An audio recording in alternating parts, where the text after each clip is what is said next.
南南北韩在中东的情势嘛无平静。美国总统拜登和以色列总理纳坦雅胡谈过，拜登呼吁以色列针对黎巴嫩的攻击，应该要减少百姓伤亡。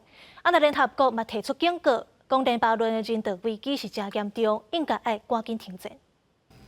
美国总统拜登甲以色列总理纳坦雅胡初到讲半点钟的电话，这是两人这2个月以来第一摆直接沟通，讨论以色列报复伊朗10月初1 200架飞弹攻击计划、甲人道甲加沙紧急问题。拜登表示支持以色列打击伊朗支持的真主党，不过应该尽量减少黎巴嫩百姓伤亡。北京发言人表示，电话内容真直接，而且有成果。国务院表示，美国无希望黎巴嫩的局势提悬。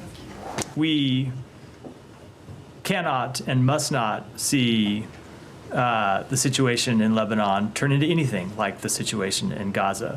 不过，无偌久进前，以色列国防部长格朗特表示，10月初1伊朗飞弹攻击行动已经失败，伊方的反击会付出惨重的代价。 קטלנית, מדויקת ובעיקר מפתיעה. הם לא יבינו מה קרה ואיך קרה, הם יראו את התוצאות. 车口真主党向以色列北部发射几20架火箭，造成2位百姓死亡，是黎巴嫩地面战爆发以来第一摆有以色列百姓死亡。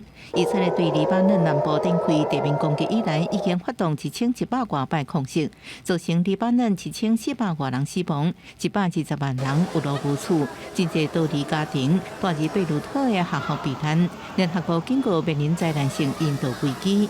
联合国黎巴嫩问题特别协调员普拉斯哈特初到呼吁交战双方回归顶个月，美国甲法国所提出21天停火相关谈判。联合国暴力侵害儿童问题特别代表警告，伊拉咧为战争甲气候变迁者，毋是因造成的问题，遭受暴力、性侵、腰击甲流浪艰苦。公司新闻是非常重要。